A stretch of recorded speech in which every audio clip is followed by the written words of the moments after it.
사실 내부의 구조물로 인한 위험성으로 따지면 쌍꺼풀 수술이 더 위험할 수도 있습니다. 얇은 피부, 면부 조직 바로 아래쪽에는 안구가 위치해 있으니까요.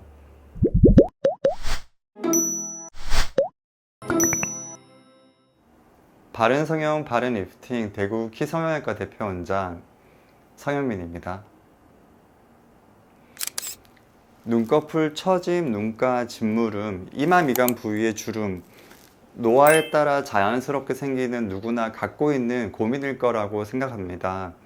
요즘은 상담 오시는 분들도 많은 검색과 공부를 하고 오셔서 그런지 이마 거상술, 눈썹 하 거상술, 상안검, 하안검, 안면 거상술 등 많은 리프팅 수술 방법과 그에 관한 기본적인 지식을 갖고 계신 분들이 많으세요. 그럼에도 불구하고 쌍꺼풀은 간단하고 이마 거상술은 너무 큰 수술 아니에요? 라고 하는 분들이 참 많으신데요. 오늘은 이 부분에 대해 설명드려 볼게요. 우선 이마 거상술에 관한 기본적인 개념을 설명드려 볼게요. 내시경 수술 방법이 발전하기 전에는 이마 거상술을 하려면 헤어라인을 따라서 가로로 긴 절개를 해야만 가능한 수술이었습니다. 절개 길이도 길고 그에 따라 회복 기간도 길고 흉터도 많이 남는, 하지만 이제는 내시경 이마 거상 수술 방법이 발전하고 두피 한쪽에 3군데 혹은 5군데 정도의 짧은 절개선을 이용하게 되어 수술 시간도 짧고 회복 기간도 굉장히 단축되는, 그래서 많은 분들이 관심을 가지는 수술이 되었습니다. 더군다나 그 절개선의 위치도 모발에 가려지는 부위고 절개의 방향도 세로 방향이기에 수술 후 일정 기간이 지나면 수술 자국이 거의 눈에 띄지 않는다는 장점도 있습니다. 뼈에 터널링을 해서 봉합사로 고정을 하거나 엔도타인이라는 의료용 재료를 사용해서 고정하는 방법이 주로 사용되고 있으며, 고정하는 포인트 개수는 원장님들마다 조금씩 차이점이 있는데 제 경우에는 4군데 혹은 5군데에 고정을 하고 있습니다. 이런 여러 가지 장점을 다 알겠고 좋은 수술인 것도 이해는 되는데 뭔가 이마, 머리뼈에 뭔가를 고정한다고 생각하니 엄청 큰 수술 같은 느낌을 받는다는 분들이 참 많으세요. 사실 사람의 머리에서 중요한 부분인 뇌는 매우 단단한 두개골, 머리죠. 즉 머리뼈에 의해 보호되고 있습니다. 얼굴 부위랑 머리 부위가 서로 부딪히면 대부분 얼굴이 다치는 것을 생각해 보면 쉽게 이해하실 수 있을 것 같아요.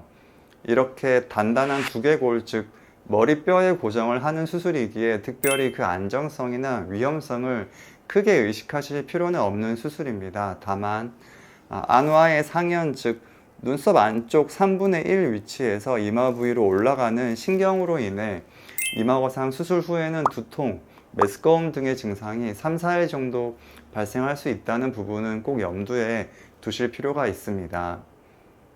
사실 내부의 구조물로 인한 위험성으로 따지면 쌍꺼풀 수술이 더 위험할 수도 있습니다.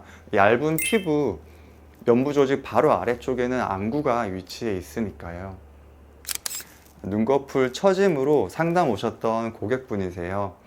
젊은 시절 예뻤던 눈이 피부 처짐으로 인해 자꾸 덮이고 눈가 쪽은 짓무르는 양상의 불편함이 생기고 눈이 덮여서 시야를 가리니 자꾸 눈썹과 이마를 써서 눈을 억지로 뜨게 되고 오후가 되면 피곤하고 눈이 뻐근하고 눈썹 모양도 자꾸 V 모양이 되면서 사나운 인상으로 변하는 모습, 시간을 거스를 수는 없기에 정도의 차이는 있지만 누구나 겪게 되는 과정인데요. 특히나 쌍꺼풀이 처지고 가려지는 부분에 불편함을 굉장히 많이 호소하셨던 고객분입니다.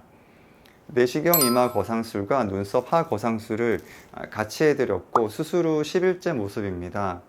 큰 멍이나 많은 양의 붓기가 관찰되진 않지만 수술 후 10일밖에 지나지 않았기 때문에 당연히 잠붓기, 노란 멍이 있을 시기입니다. 또한 수술 부위가 자리를 잡고 회복되는 과정이기에 무리한 활동이나 과격한 운동은 반드시 피해 주셔야 하는 기간이고요.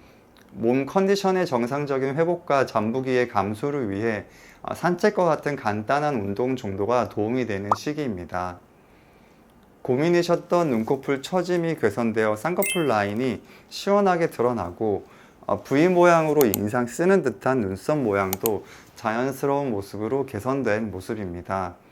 측면 사진을 보면 수술 전 뭔가 인상 쓰는 듯한 찌푸린 듯한 모습, 사나워 보이는 모습에서 자연스럽고 부드러운 인상으로 변화된 모습이 크게 눈에 띕니다.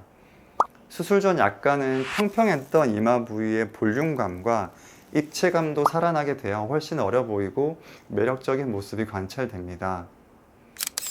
이마 거상술과 눈썹화 거상술을 받으실 때도 미리 알고 계셔야 하는 불편함과 회복 과정에서 느끼는 통증, 어려움이 분명히 있습니다. 다만 단지 머리 부위의 수술이라서 무서워하시거나 뼈에 뭔가를 고정하는 수술이라는 점 때문에 이를 미리 배제하고 다른 방법을 찾고 계시는 분들이 있으시다면 꼭 그렇게까지 많이 걱정하실 만한 수술은 아니라는 부분을 한번 설명드리고 싶었습니다.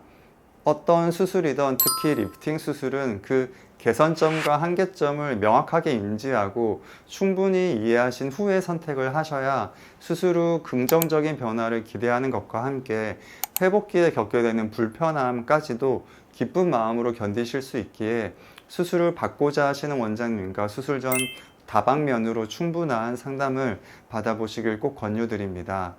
자연스럽고 부드러운 인상으로 젊은 시절의 모습으로 돌아가고자 하는 분들께 오늘 영상이 도움이 되었으면 좋겠습니다. 지금까지 키성형외과 대표 원장 성현민이었습니다.